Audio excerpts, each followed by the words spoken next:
हाय मैं रवि रवि के बिंदास बोल में आपका स्वागत है। आखिरकार उत्तराखंड में निकाय चुनाव का रास्ता साफ हो चुका है, यानी अभी चुनाव होने तय हो गए हैं। आरक्षण जारी हुए, लेकिन एक ऐसी सीट है उत्तराखंड की जिसका अचानक से आरक्षण बदल दिया गया है। कौन सी वो सीट, उस पर हम बात करने वाले हैं। सबसे बड़ी बात, रामनगर के संदर्भ में अगर बात की जाए तो रामनगर की सीट परसों तक ये कयास लगाए जा रहे थे कि संभवतः ये सीट होने जा रही है आरक्षित, और ये कयास लगभग तय माने जा रहे थे कि ये सीट या तो एससी एसटी में आएगी और या ओबीसी में आने वाली है। सामान्य जो दावेदार थे उनके चेहरे लटक चुके थे, पर रामनगर में एक अभूतपूर्व घटना हुई। रामनगर में अभूतपूर्व घटना यह हुई कि जितने भी सामान्य दावेदार थे उन सब ने एक मत होकर यह निर्णय लिया कि हम कोई भी चुनाव लड़े हम उसका साथ देंगे। दरअसल ये कयास लगाए जा रहे थे कि रामनगर में जो नगर पालिका का चुनाव है उसमें अगर सामान्य सीट रखी गई तो इतने ज्यादा सामान्य उम्मीदवार हो जाते हैं भाजपा की ओर से कि भाजपा ये चुनाव जीत नहीं पाती, क्योंकि एक दूसरे की टांग खींचने लग जाते हैं। तो जितने भी इसमें संभावित दावेदार थे उन सब ने मिलकर माननीय विधायक दीवान सिंह बिष्ट जी से विचार विमर्श किया, उन्हें उनके पास अपना पक्ष रखा और ये कहा कि हम आपको ये वचन देते हैं कि हम किसी भी कीमत पर अगर कोई भी चुनाव किसी को भी टिकट मिलता है हम उसका साथ देंगे। यानी इस बार हम कमल के फूल को जिताना चाहते हैं। कोई दावेदार अपनी उम्मीदवारी तय तो करेगा, लेकिन अगर उसको टिकट नहीं मिलता है तो टांग नहीं खींचेगा। जब माननीय विधायक इस बात की पुष्टि करे तो उन्होंने भी अपना पक्ष रखा है, लेकिन क्या वास्तव में यह बात सच है? फिलहाल रवि के बिंदास बोल के पास जब खबर आई तो हमने इस पर एक लाइव बनाया और इस पर यह कहा कि माननीय मुख्यमंत्री धामी को सामान्य सीट पर विचार करना चाहिए। सॉरी। और जब सामान्य सीट के लिए दावेदारी आप कर रहे हैं, कोई हुआ क्या, रामनगर की सीट भाजपा अपने कमल के सिंबल पर आज तक नहीं जीत पाई है, और यह सीट भाजपा जीते इसके लिए विपक्ष ने यह आरोप लगाया भाजपा पर कि इन्होंने परिसीमन किया और सीमा विस्तार किया, यानी जो हिंदू बहुल सीटें हैं उनको बढ़ाया है। और मैंने पिछली रिपोर्ट में यह कहा भी कि अभी सीटें लगातार बढ़ती रही तो उन्होंने यह कहा कि ये जो विपक्ष के लोग हैं कि भाई अगर आप सीट बढ़ा रहे हैं तो आप जो मुस्लिम बहुल सीटें हैं जैसे शक्तिनगर है, आदर्श नगर है, उन्हें आप नहीं बढ़ा रहे। इसका मतलब आप भाजपा इस सीट को जीतना चाहती है, और जब भाजपा सीट को जीतना चाहती है सीमा विस्तार किया। सीमा विस्तार करने के बाद भी अगर ये सीट आरक्षित होती तो भाजपा के लिए एक मजाक का विषय भी बनता, और इसीलिए हमने परसों नगर पालिका के द्वार पर यह रिपोर्ट बनाई कि आखिर सरकार की मंशा क्या है और किसके कहने पर और क्यों इसको आरक्षित कर रही है। तो जितने भी सामान्य दावेदार थे हमने हर किसी को फोन किया। देखिए, दावेदारों में जो महत्वपूर्ण नाम सामने आए हैं बीजेपी की ओर से सभी को जानकारी है, तो उन सभी महत्वपूर्ण दावेदारों से हमने बात की फोन पर और उनसे उनकी राय मांगी। तो उन्होंने कहा कि हम इस विषय पर एक मुस्त हैं और एक होकर हमने ये बात रखी है। उसके बाद हमने ये रिपोर्ट बनाई कि जब सामान्य दावेदार इस बात की गारंटी ले रहे हैं कि हम एक दूसरे की टांग नहीं खींचेंगे, तो क्यों डर रही है भाजपा हाईकमान, क्यों डर रही है सरकार? ये रिपोर्ट हमने बनाई और सूत्रों के हवाले से खबर यह है कि इस बात का, यानी रवि के बिंदास बोल की उस रिपोर्ट का भी संज्ञान लिया गया है। हालांकि इस बात की पुष्टि मैं नहीं करता हूं, और अगर हमारी रिपोर्ट संज्ञान लिया गया मुख्यमंत्री धामी जी द्वारा तो मैं उनका आभार प्रकट करता हूं कि धामी जी हर छोटी सी छोटी बात को समझते हैं, सुनते हैं। इतना संवेदनशील मुख्यमंत्री अगर हमें मिला है तो उत्तराखंड का गौरव भी है, और मैं मुख्यमंत्री धामी का तहे दिल से आभार प्रकट करता हूं अगर उन्होंने हमारी रिपोर्ट का संज्ञान लिया है। और उन्हें, क्योंकि जो अंतिम निर्णय है वो मुख्यमंत्री का ये अपना संवैधानिक अधिकार है, क्योंकि उनको ही ये सीटें जितानी है। जब उनको ये पुष्टि हो गई कि सामान्य दावेदार इस विषय पर एक मत है तो उन्होंने भी ये निर्णय लेने में हिचकिचाहट नहीं लगाई, ऐसा लोग कह रहे हैं। क्योंकि कहा यह गया कि परसों तक यह सीट आरक्षित हो चुकी थी, तय हो चुकी थी।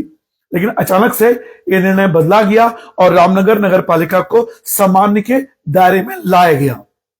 अगर वास्तव में यह है तो मुख्यमंत्री का आभार तो बनता ही है, और उन सामान्य दावेदारों को भी अब मुख्यमंत्री धामी के उस भरोसे पर खरा उतरना होगा।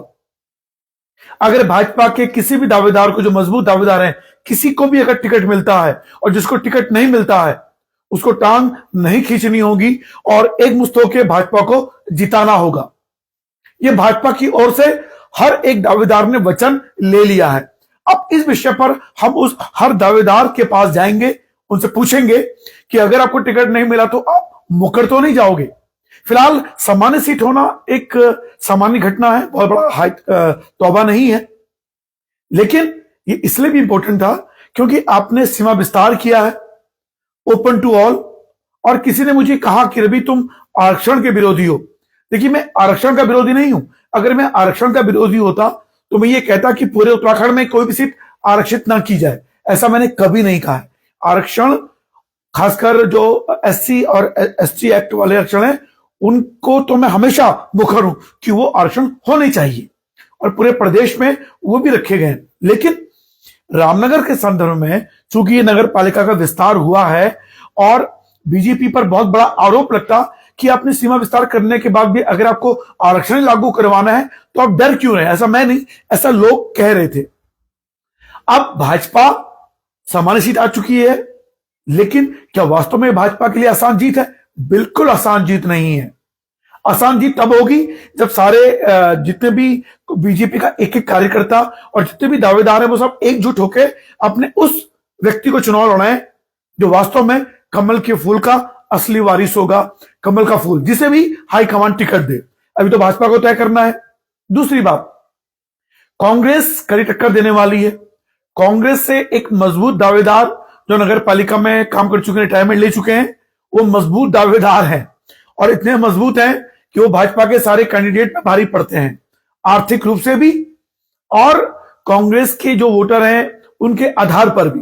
क्योंकि कांग्रेस जो रामनगर है वो मुस्लिम बहुल सीट मानी जाती है और ये माना जाता है कि 80% से 90% से अधिक जो वोट है मुसलमानों का वो सिर्फ और सिर्फ कांग्रेस को पड़ता है। तो आप समझ लीजिए कि कांग्रेस के लिए नगर पालिका विस्तार के बाद भी ये जीत बहुत आसान है, कठिन नहीं है। तो बीजेपी को एकजुट होना पड़ेगा।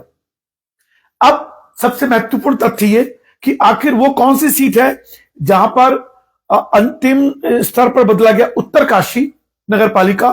वो सीट है जहां पर पहले महिला आरक्षण था, अब उसको हटाकर वापस से अनारक्षित यानी सामान्य कैटेगरी का कर दिया है। तो वो सीट है आपकी उत्तरकाशी। तो उत्तरकाशी में वो बदल दिया गया है।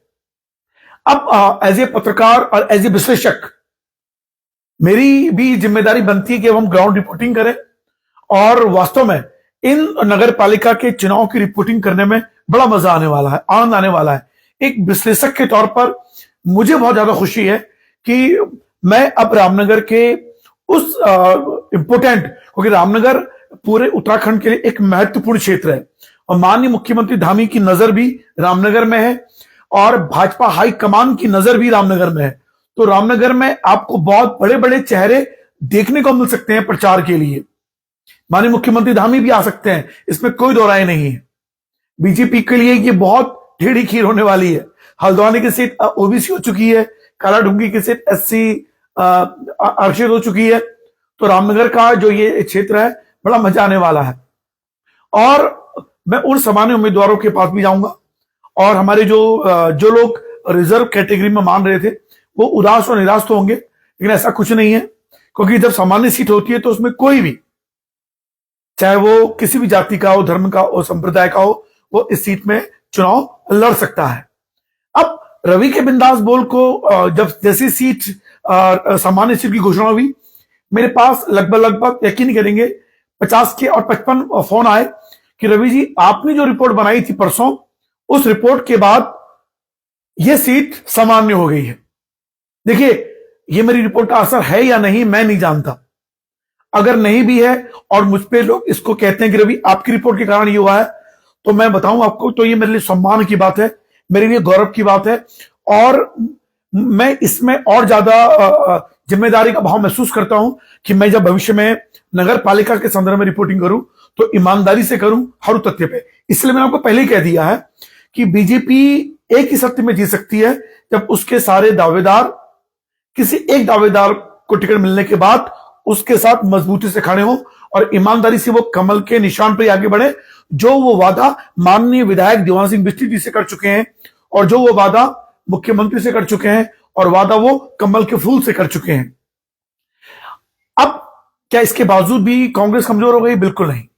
कांग्रेस के पास इतना मजबूत चेहरा है इस समय, हाजी अकरम तो है ही, लेकिन उसके अलावा जो सामान्य कैटेगरी में जो नगर पालिका में काम करते थे उनके पास मैं जाने वाला हूं। हालांकि सुनने में आया कि मुझे थोड़ा खफा है, नाराज है, लेकिन वो मजबूत दावेदार है कांग्रेस की ओर से। और ये बात मैं दावे के साथ आपको कह सकता हूं कि रामनगर का चुनाव पूरे उत्तराखंड के जितनी भी नगर पालिका, नगर परिषद और नगर निगम है, उन सबसे बेहतरीन, सबसे शानदार, सबसे जानदार चुनाव रामनगर में होने जा रहा है। जितने महत्वपूर्ण किरदार आपको रामनगर में दिखने वाले हैं वो जबरदस्त होने वाले हैं। भाजपा की गुटबाजी, वो तो कसम खा चुके हैं सारे के लोग कि हम एकजुट होकर बीजेपी को जिताएंगे, लेकिन क्या कांग्रेस की गुटबाजी उसे ले डूबेगी? इस पर का सवाल मैं आपके पास आता हूं। फिलहाल रवि के बिंदास को लाइक देना शुक्रिया। और जिन लोगों ने मुझे फोन किया और ये कहा कि रवि जी आपकी रिपोर्ट का असर हुआ है, अगर वास्तव में रवि की रिपोर्ट का असर सरकार तक जाता है तो उम्मीद करता हूं कि हम वो धरातल की वो रिपोर्टिंग बनाएंगे जिसमें हमारे उत्तराखंड का सुकून होगा। फिलहाल आप लोगों की क्या राय है, कमेंट बॉक्स पे अपनी राय जरूर दीजिएगा।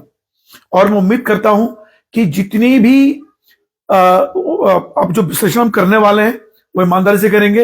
इस बार मैंने सोचा है कि कोटद्वार, रामनगर, काशीपुर, कालाढूंगी और हल्द्वानी, इन चारों पर हम पहली निगाहें रखेंगे और यहां पर हम जाएंगे। कोटद्वार चूंकि मेरा अपना भी क्षेत्र है और कोटद्वार भी किसी भी अनारक्षित सामान्य सीट है जिसके पहले से कयास लगाए जा रहे थे। और हां, एक सीट और है श्रीनगर गढ़वाल, वो भी सीट सामान्य हो चुकी है और वहां पर भी हम चुनाव की कवरेज करने जाएंगे। तो रवि के बिंदास बोल आप सभी प्रशंसकों का, फॉलोवर का शुक्रिया अदा करना चाहता है कि आप अपना भरोसा हम पे बनाए रखना चाहते हैं। अंतिम सवाल, रामनगर की ओर से वो कौन सा महत्वपूर्ण दावेदार आपको सबसे ज्यादा जरूरी लग रहा है जो आराम से सीट निकाल सकता है? क्या वास्तव में निकाल सकते हैं? और क्या वास्तव में कोई भी जो दावेदार है वो कांग्रेस के उस दावेदार से मजबूत हो सकता है जो नगर पालिका के नगर पालिका से जो रिटायरमेंट ले चुके हैं? समझ लीजिएगा, उनका जल्द ही हम आपको इंटरव्यू दिखाने वाले हैं। रामनगर के लिए अगर मैं निर्दलीय उम्मीदवारों की बात करूं तो निर्दलीय उम्मीदवारों में सिर्फ एक नाम जो सीरियस मुझे लगते हैं, बाकी तो बहुत से निर्दलीय आए और जाएंगे। मुझे लगता है कि वो अगर 400 वोट भी ले आए तो गनीमत है, लेकिन एक को मैं कह सकता हूं कि वो मजबूत हैं, जो पूर्व पत्रकार भी रह चुके हैं, वो पूर्व पत्रकार भी हैं। उनकी तो मैं कह सकता हूं कि वो बहुत सुलझी हुई बातें करते हैं। लेकिन बाकी जो भी निर्दलीय उम्मीदवार है वो 400 वोट भी अगर ले पाए तो मैं पत्रकारिता छोड़ दूंगा, गारंटी के साथ आपसे कह रहा हूं, क्योंकि रामनगर में इस बार सिंबल पे जबरदस्त होने वाला है। और हां, मैं बीजेपी की उस दावेदार की बात नहीं कर रहा हूं, अगर किसी ने अपनी वचन तोड़ के वो निर्दलीय चुनाव लड़ा उसकी बात मैं नहीं कर रहा हूं। मैं बाकी दावे निर्दलीयों की बात कर रहा हूं जो उस समय आपको मैदान पे दिखाई दे रहे हैं। वो खुला चैलेंज है, 400 वोट भी वो नहीं ले पाएंगे, नहीं ला सकते हैं। कारण यह है कि रामनगर के लोग इस समय दो सिंबल है, बीजेपी और कांग्रेस, इससे ऊपर उठ के सोच नहीं सकते हैं।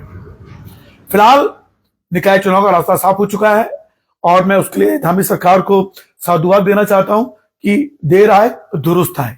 सभी बड़े खुश हैं। रामनगर के संदर्भ में तो ये बहुत है और हमारी रिपोर्ट का अगर असर हुआ है तो शानदार है। फिलहाल किसी उम्मीदवार के मैंने नाम नहीं लिए, लेकिन एक का नाम मैंने लिया है, हाजी अकरम जी का, क्योंकि मैं उनका बड़ा प्रशंसक हूं। फिलहाल रवि के बिंदास को लाइक दे शुक्रिया। जय उत्तराखंड, जय भारत। और बस ये बात कहनी है कि बीजेपी और कांग्रेस के वो कौन कौन से महत्वपूर्ण दावेदार हैं उनका जिक्र आप जरूर कीजिएगा। फिलहाल आप देख रहे थे रवि के बिंदास बोल। जय उत्तराखंड, जय भारत।